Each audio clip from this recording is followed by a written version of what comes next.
Hi friends, welcome to my channel. இந்த video பிடிச்சிருந்துன்னா subscribe பண்ணுங்கள், like பண்ணுங்கள், ஷேர் பண்ணுங்கள், கமெண்ட் பண்ணுங்கள், பெல் பட்டனை கிளிக் பண்ணுங்கள். வாங்க இப்போ வீடியோக்குள்ளே போகலாம். முட்டை அடைத்தட்டி அவியல் எப்படி வைக்கலாங்கிறது பார்க்கலாங்க. அதுக்கு நான் ஒரு 200 கடலைப்பருப்பை நைட்டே ஊற வச்சு இப்போ அரைச்சி வச்சுருக்கேங்க.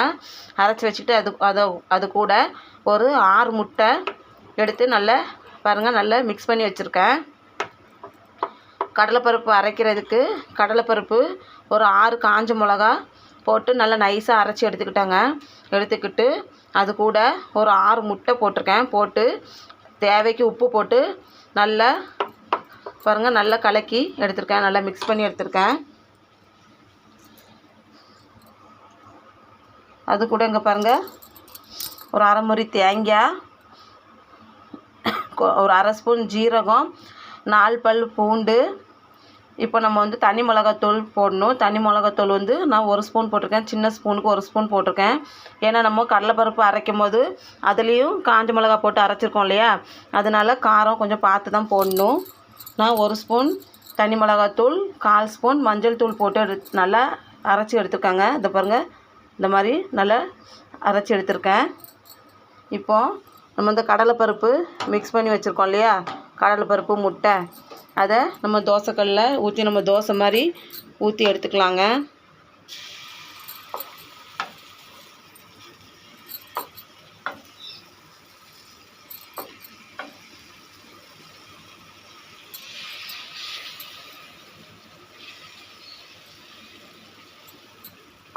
தோசை மாதிரி ஊற்றி எடுத்துக்கலாம்.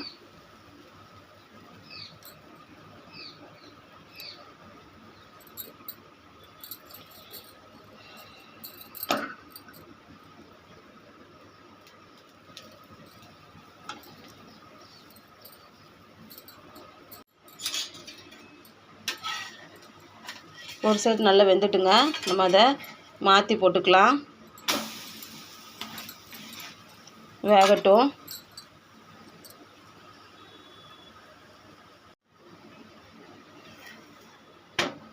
பாருங்கள், நல்லா வெந்துடுச்சு.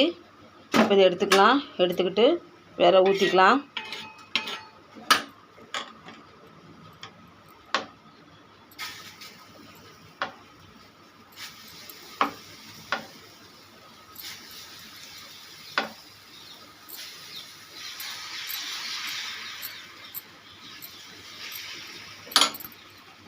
இந்த மாதிரி ஒவ்வொரு தோசையாக சுட்டு எடுத்துக்கலாங்க.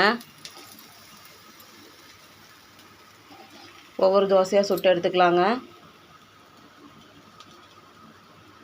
இப்போ பாருங்கள் ஃப்ரெண்ட்ஸ், அடுப்பில் ஒரு கடாய் வச்சு தேவைக்கு எண்ணெய் ஊற்றிக்கலாம்.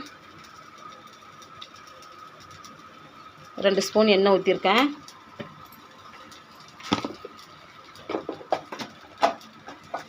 எண்ணெய் சூடானதும் பாருங்கள், ஒரு அரை ஸ்பூன் கடுகு பொரியட்டும். கடுகு பொரிஞ்சதும் கருவேப்பிலை போட்டுக்கலாம் ஃப்ரெண்ட்ஸ். ஒரு பெரிய வெங்காயம் நீல வாக்கில் நறுக்கி வச்சுருக்கேன், அதையும் போட்டுக்கலாம். பெரிய சைஸ் வெங்காயம்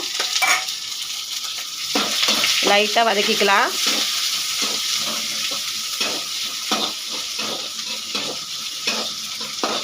ரொம்ப வதங்கணும்னு இல்லை, லைட்டாக வதக்கிக்கலாம்.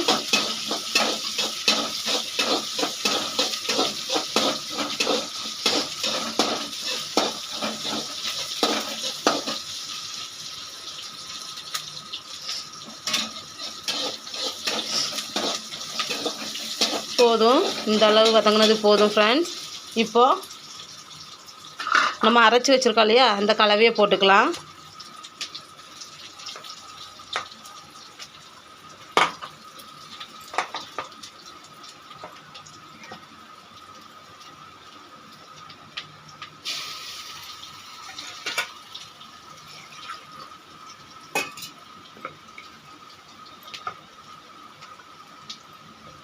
தேவைக்கு தண்ணி ஊற்றிக்கலாம் ஃப்ரெண்ட்ஸ்.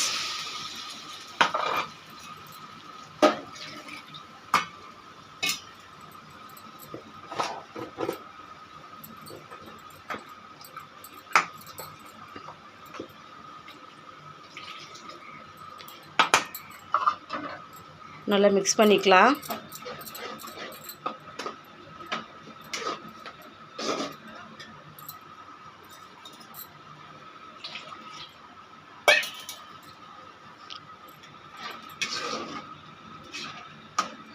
நல்லா மிக்ஸ் பண்ணிக்கலாம்.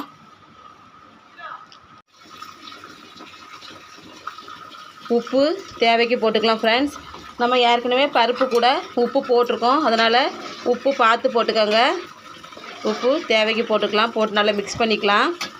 மிக்ஸ் பண்ணிக்கிட்டு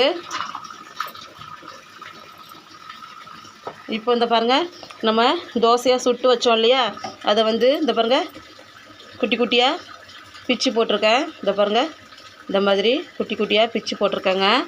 அதையும் நம்ம அதில் போட்டுக்கலாம்.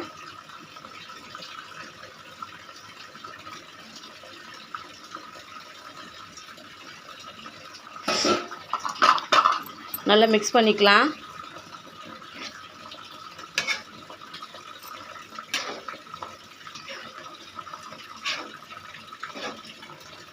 நல்லா மிக்ஸ் பண்ணிக்கலாம் ஃப்ரெண்ட்ஸ்.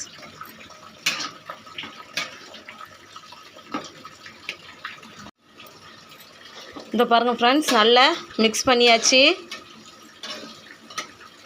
இப்போது இந்த தண்ணியெல்லாம் கொஞ்சமாக வற்றட்டும். கொஞ்சம் தண்ணியெல்லாம் வற்றி அந்த இதெல்லாம் நம்ம அரைச்சோம் இல்லையா, அந்த கலவையெல்லாம் நம்ம அந்த முட்டையில் இறங்கணும். இன்னும் கொஞ்சம் வற்ற வேண்டியது இருக்குது. தண்ணி கொஞ்சம் வற்றட்டும். இந்த ஸ்டேஜில் உங்களுக்கு உப்பு காரம் எதுவும் பத்தலைன்னா கொஞ்சம் போட்டுக்கலாங்க. போட்டு நல்லா மிக்ஸ் பண்ணி விட்டுருங்க. கொஞ்சம் வற்றட்டும். அவ்வளோதான் ஃப்ரெண்ட்ஸ். இதை பாருங்கள், தண்ணி சுத்தமாக வற்றிடுச்சு. ஒரு சொடு தண்ணி இல்லைங்க பாருங்கள், நல்லா வற்றிடுச்சு. அவ்வளோதான். ரொம்ப டேஸ்ட்டாக இருக்குங்க. உங்களுக்கு இந்த வீடியோ பிடிச்சிருந்துன்னா நீங்களும் ஒரு தடவை ட்ரை பண்ணி பாருங்கள். இது காரக்குழம்புக்கெலாம் காம்பினேஷன் வந்து சூப்பராக இருக்குங்க. காரக்குழம்பு வச்சோம்னா இந்த மாதிரி முட்டை அடை தட்டி அவியல் வச்சா அந்த காம்பினேஷன் வந்து சூப்பராக இருக்கும். உங்களுக்கு பிடிச்சிருந்தா நீங்களும் ட்ரை பண்ணி பாருங்கள் ஃப்ரெண்ட்ஸ்.